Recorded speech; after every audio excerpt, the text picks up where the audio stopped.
Hello and welcome to another episode of Podcast DX, the show that brings you interviews with people just like you whose lives were forever changed by a medical diagnosis. I'm Lita.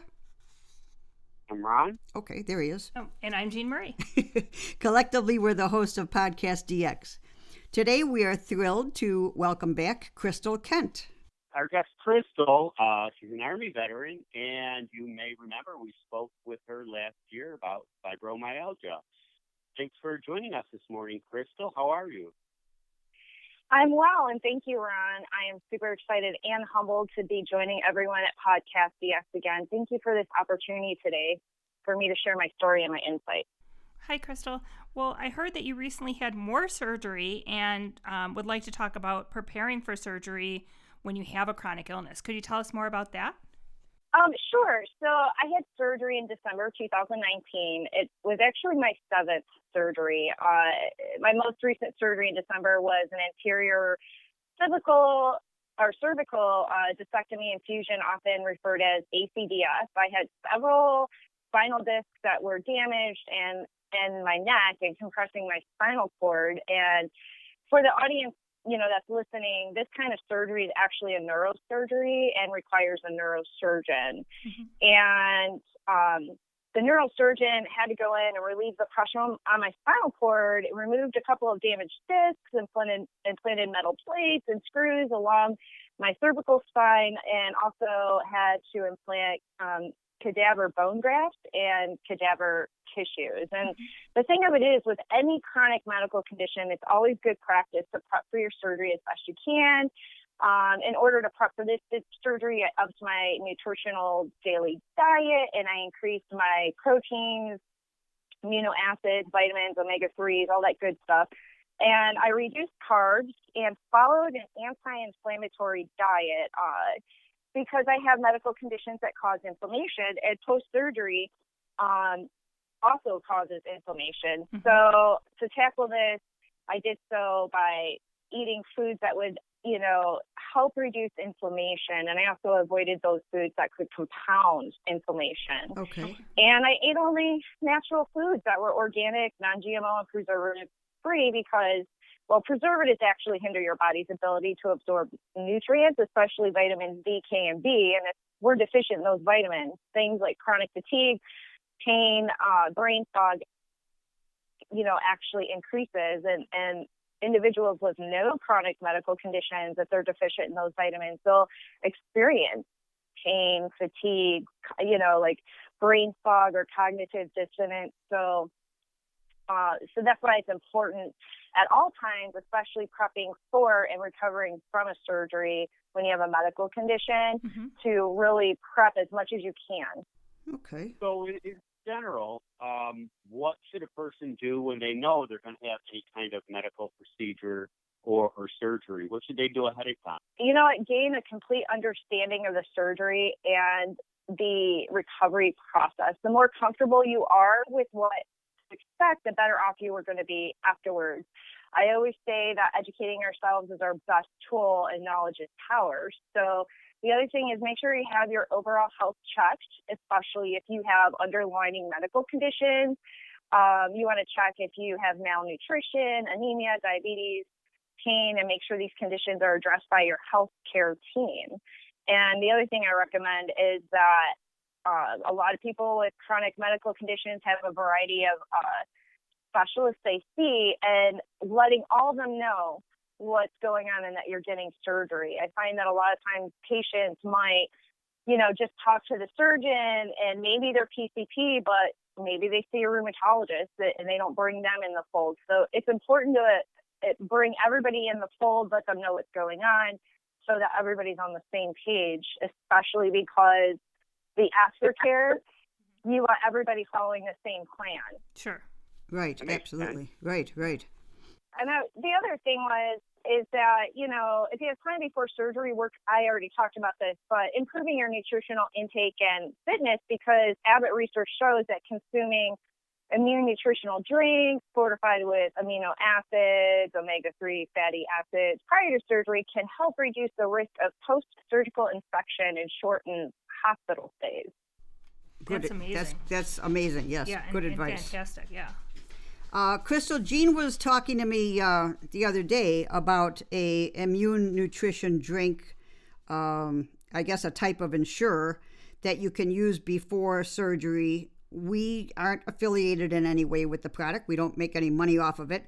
But is it a good option to? And should we talk about that? Should we inform people that pre-surgery Ensure is something that people should ask about? And was that offered to you before surgery? So you know what, I always think it's a good idea to discuss any preparation for surgery. The Ensure pre-surgery clear nutritional drink, you know, it allows patients to consume, you know, it's a carbohydrate-based drink up to 2 hours before surgery. And there's many other nutritional supplemental drinks out there. For myself, that wasn't an option because I have inflammatory medical conditions, and carbohydrates tend to kind of exacerbate that. Okay. So there's other options. I'll be honest, I had another drink that they gave me in the hospital Okay. before surgery, and I don't know what the name was. But, you know, one of the things is talk to your surgeons, talk to your doctors, because the Ensure pre-surgery clear nutrition drink is one option of many. And the reason why I recommend that you speak about this before your surgery is that your surgeons and doctors, depending on your medical conditions, might want you to prep with some nutritional drinks prior to surgery day. And it's important to talk to them because some of them may be covered by your health insurance, and the doctor would have to do a pre-authorization, which would save you as the patient, you know, money out of your pocket. Sure. So that's another reason why to talk to your providers. And then, you know, using the supplemental drink that works best for you and your medical conditions and the type of surgery you're having. Now, I do know individuals who've had the Ensure pre-surgery clear nutrition drink who have also had several surgeries, and they said that they could tell a difference. They could, and that's based on their opinion. Okay. Right. Okay. Well. And I read a couple of studies that said it can play a significant role. Okay. And it's just a different way of thinking of, you know, like in the past, you always had to be starving and, you know, on an empty stomach going into surgery. So it's interesting. Yeah. Yeah, I was just going to point out, and that bonuses is you're not starving. Kristal, I've heard about something that's called Enhanced Recovery After Surgery, or I guess the acronym is ERAS. Can you explain a little bit more about what this is? So ERS is short for Enhanced Recovery After Surgery. It's a treatment program based on the best available medical science. And the ERS Society, it's a not-for-profit medical society with international experts in surgery, anesthesia, nursing, and other healthcare professionals working bedside with patients. And the society has published updates, the guidelines for the best care for a series of surgical operations. So kind of like me, I fall under that umbrella because I've had a lot. And some of those examples in the new protocol shift include evidence-based modern care changes from overnight fasting to the carbohydrate drinks we were just talking about 2 hours before surgery, like the Ensure pre-surgery nutrition drink, minimally invasive surgical approaches. So whenever possible, orthoscopic procedures instead of surgeries that would lead to large incisions, which are more invasive and require more recovery time. Management of fluids to seek balance rather than large volumes of intravenous fluids. The avoidance of or early removal of drains and tubes, early mobilization post-surgery. My least favorite of all the. Yeah. It is. I was up and moving like 2 hours after my neurosurgery, and yeah, I'm not gonna lie, it was tough. I felt like I had sandbags on all of my limbs, and I was still out of it. But my frame of thinking is, you start moving, you start getting oxygen flowing through your body, increasing your circulatory system, which helps flush out the anesthesia, gets oxygen to your muscles, which is a healing component, is oxygen. So, yeah, getting up and having to move, it's not fun, but the long term is you'll be better off in the long run. Sure. And then also serving of drinks under the ERAS protocol is serving of drinks and foods the day of operation, like after, as soon as the person can tolerate it. Right, as soon as you can hold it down. Yes. So, and the enhanced recovery after surgery protocols have resulted in shorter length of hospital stay by 30 to 50%. And just to, interject here from my personal experience, typically the type of surgery I have, most patients on average are in the hospital 3 to 5 days.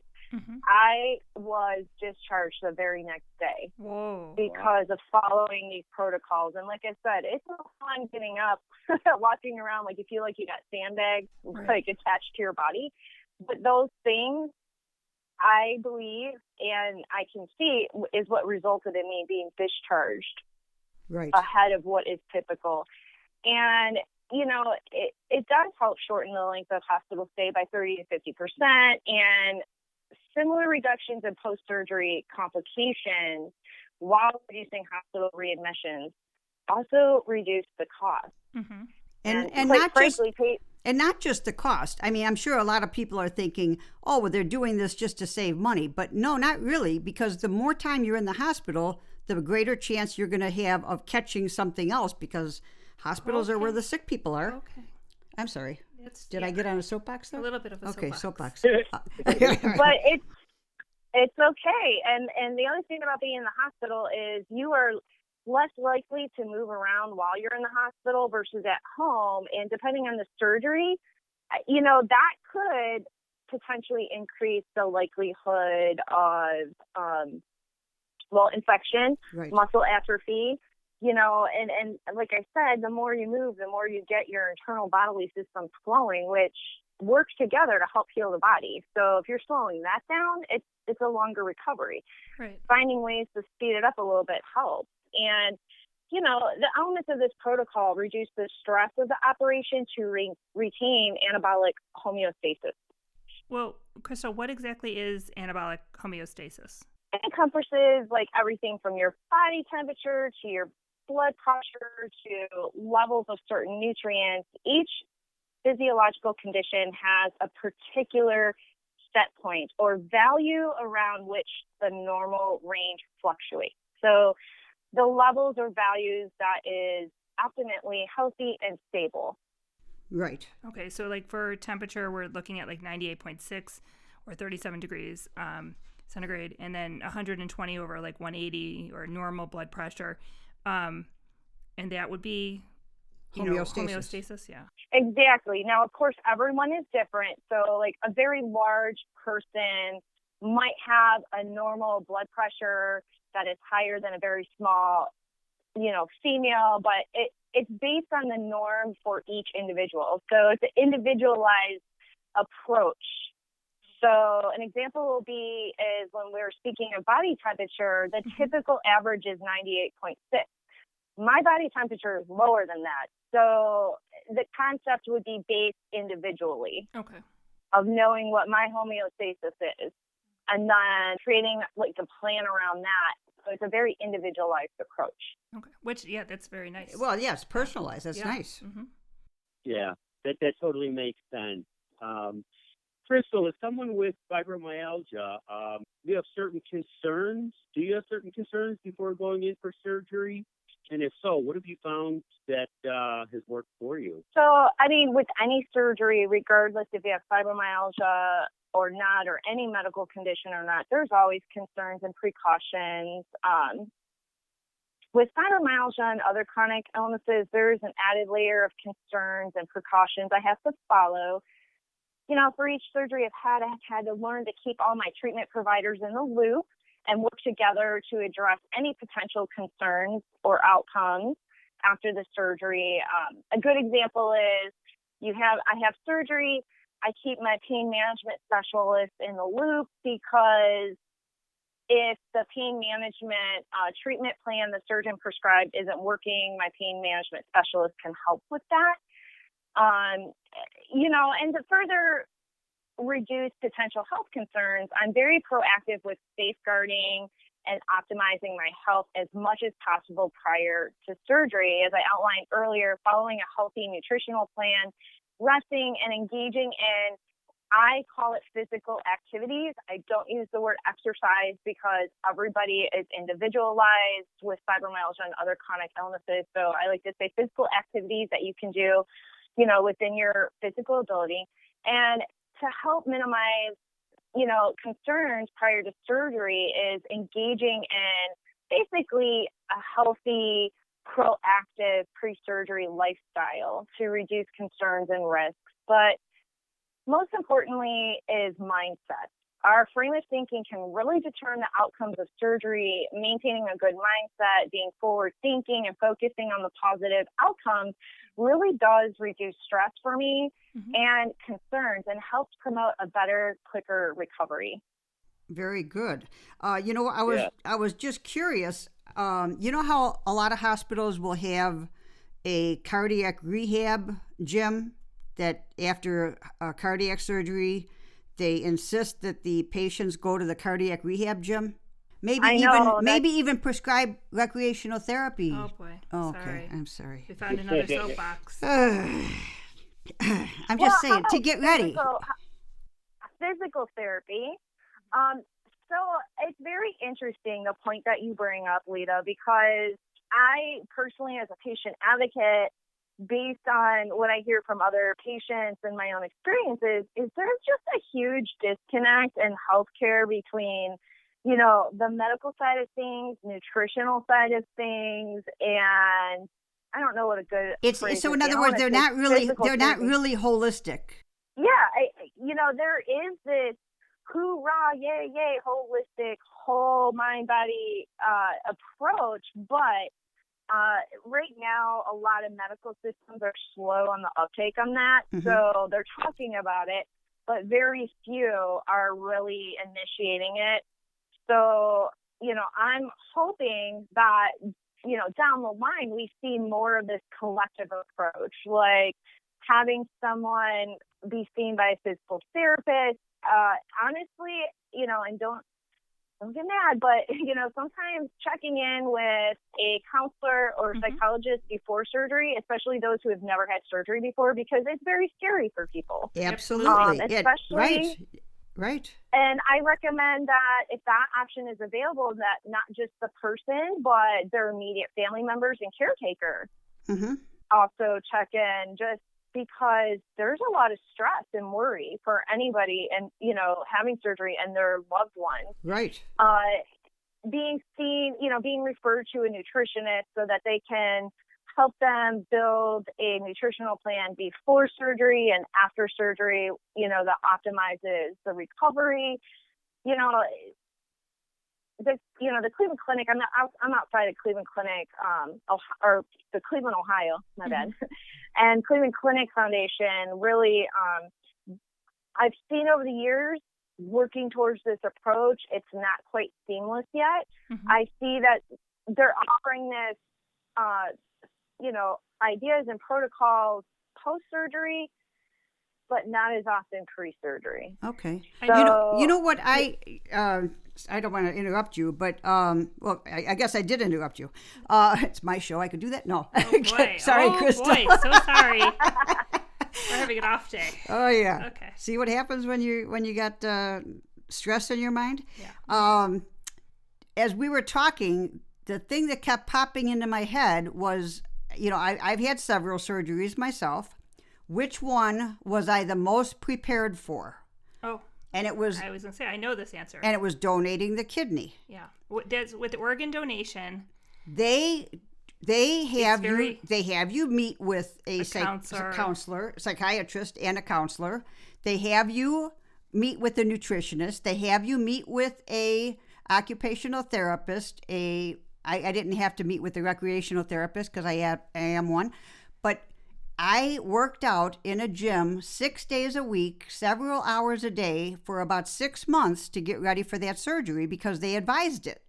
It's the only surgery I've ever had where I got so much ahead of time. Right, so much information. You were very prepared for the outcome. And my cousin Gina, I don't know if you've listened to that episode, but when she had her liver transplant, the same thing. they advised strongly. They said, we know that it's painful to walk. We know that she can hardly walk, but you need to get her to walk. Right. And she prepared by utilizing the gym's pool at the time. Right. And going no matter what. But they also, they make sure that your every aspect, like your and your family your family has to be prepared. Right. And they even teach you how to clean your house differently to make sure that you're really, so it maybe that will eventually trickle over to every surgery. Every condition. Right. I mean, it would be great because I recovered quickly, and I think that it's because I was prepared and I knew what to expect, and I had everything going for me with that one. Well, and it can be nice to have some control over the situation. Sure. And that's exactly it. One big piece for people having surgery is that unknown. And you have these factors that you can engage in, contribute to, which gives you a sense of control and preparation for surgery. And again, that alleviates stress levels as well, and it's interesting that there's just such a disconnect between pre-surgery and post, because it's like, okay, go to physical therapy, post-surgery. Why aren't we prepping for it pre-surgery? Right. And Lita, as you said, that was like the most prepared, and you knew what to expect, and you had all these support systems around you. And why we're not seeing that with other surgeries, I don't have an answer for. I think that it's a great approach to any surgery, and of course, you might have to modify things. If someone who is differently abled and they have to utilize a wheelchair or a walker, it doesn't mean that you're going to tell that person get on a treadmill. You might create exercises for that person, like chair yoga. Right. Right. So or my cousin, my cousin had to use the pool to walk because she couldn't walk on her own without the support in the pool. Right. Yeah, she has rheumatoid arthritis. So. But the fact that they prescribed that gave her the option to use the pool at the hospital. Whereas if they hadn't prescribed that, she wouldn't have had that option. Correct. And there's a lot of doctors, there's a lot of physicians and surgeons who will make the recommendations to engage in certain things pre-surgery that will go a long way during and post-surgery. But the problem is some of that stuff, the insurance is not going to cover it. Right. So a surgeon might say to an individual, let's really amp up your proteins and stuff and get these nutritional drinks and start drinking them. But insurance might not cover it, or the surgeon or doctor might not realize if they did a pre-authorization form for that, they might be able to get the individual's insurance to cover it. And again, this all ties back to you have to be your own expert, not just on your medical condition, but when you have any procedure, because knowing this information could help you in the long run. You would know to ask, hey, can you do a pre-authorization for these supplemental nutritional drinks pre-surgery? Right. Well, Kristal, as you've had several surgeries, do you think that they've helped you prepare when after you've had one surgery, then you kind of know what to expect for the next one? Has that affected your recovery? Has it gotten easier to recover or harder to recover over time? So it's kind of funny because I've had so many surgeries. I almost don't even know how to answer that question because I'm more prepared. But in a sense, I'm answering your question. So like for my first surgery, when I had knee surgery, I didn't really know what to expect. And plus I was on a military base and they're not as proactive of doing an individualized treatment approach. And they'll just say, okay, well, this is the surgery, this is what you can expect, and show up here at this time. So it was a little bit, and plus, I had no supports down there either because I was on a military base at Fort Leonard Wood, which is in Missouri. So that was my first surgery, and my mom actually managed, I don't know how she did it, but she flew down there, rented a car, drove 2 hours through the woods. She was able to get there about an hour after I was brought up to my room, and she stayed for 24 hours. So that was very nerve-wracking because I had no support, and that was back in 2000. So what they know Oh now my compared gosh. to then Oh, we're going to be talking after this. I'm sorry. Go ahead. Keep going. Keep going. is vastly different. But as time has gone on, I've learned that my best weapon is educating myself and asking questions, doing research on like notable and good resources of information on the internet. So I'm not going to go to BuzzFeed or Yahoo to get information on a surgery I have to get. I'm gonna check National Institute of Health and resources. So as time has gone on, because I've learned and educated myself how to prepare, it has become easier. Now, does that mean that each surgery is easy? No, each surgery is different. 3 years ago, I had hip reconstructive surgery, and that was way more intense than this neurosurgery because your whole body depends on your hip. Yeah. So that was intense. I went to physical therapy post-surgery for 5 months. Oh, wow.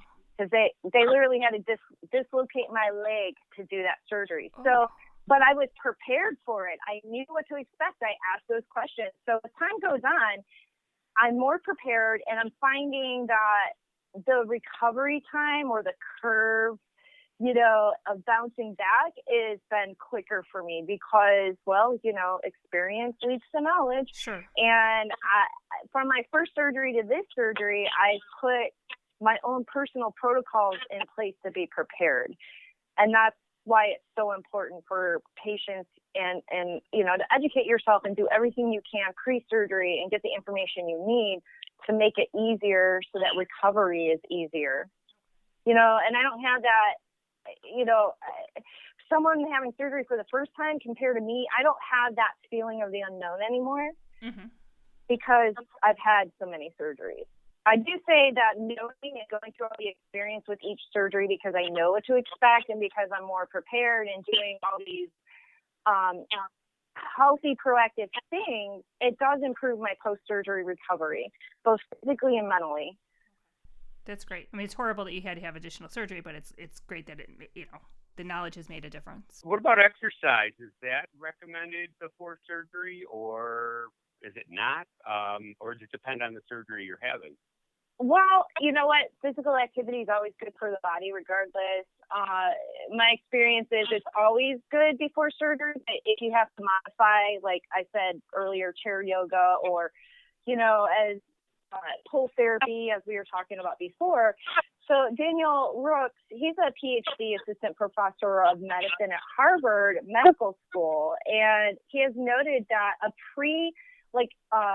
PAB program increases functioning and decreases pain, so you can undergo surgery in an optimal shape. And the benefits of exercise before surgery have shown to be very clear. The more you can do for yourself physically before surgery, the better off you will be post-surgery. Yeah, I think they even had a study where the greater muscle mass compared to body fat, the more rapid your recovery will be, which is kind of amazing. Oh, yes.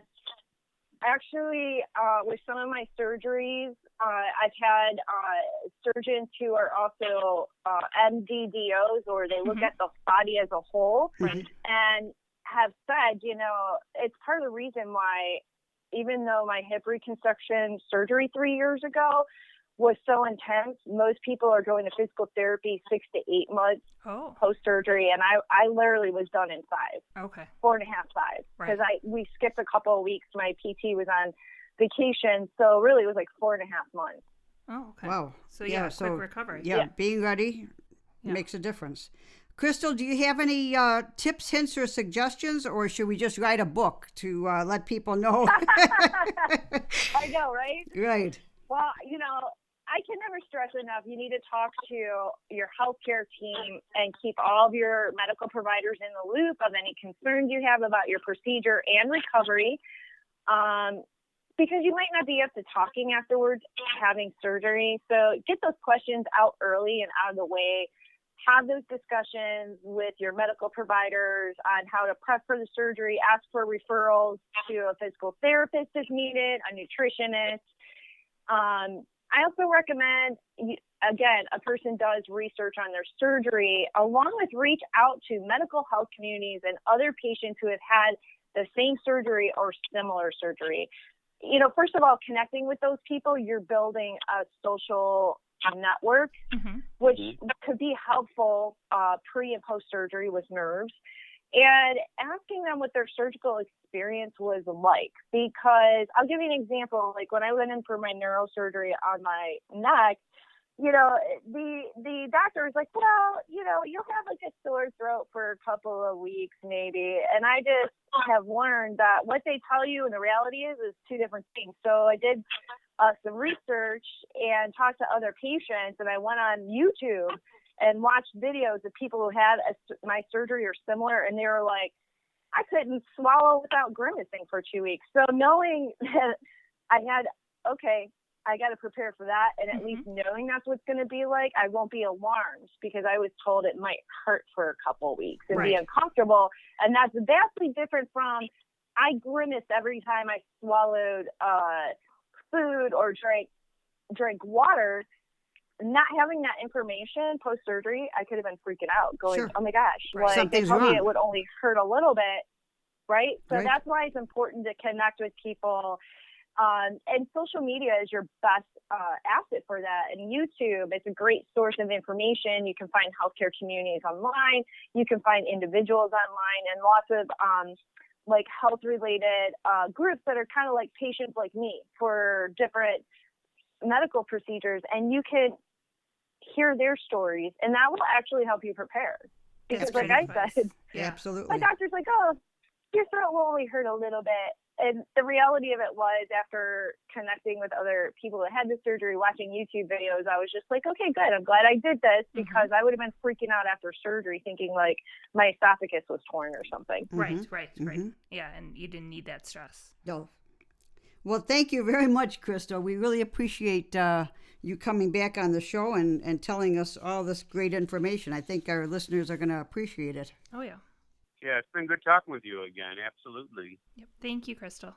Just thank you so much for this opportunity again. And I thank you and your listeners for tuning in and supporting Podcast DX and patients like me. Thank you. Well, you're a great example of a patient advocate. Yes, I really absolutely. Appreciate you taking the time. We wish we had your energy. Yes. If our listeners have any questions or comments related to today's show, they can contact us at podcastdx@yahoo.com, on our website, podcastdx.com, on Facebook, Twitter, Pinterest, or Instagram. And now with our... And if you have a moment to spare, please give us a review wherever you get your podcast. As always, please keep in mind that this podcast is not intended to be a substitute for professional medical advice, diagnosis, or treatment, and always seek the advice of your physician or other qualified healthcare provider with any questions you may have regarding a medical condition or a treatment or before undertaking a new healthcare regime. And never disregard professional medical advice or delay in seeking it because of something you have heard on this podcast. Till next week.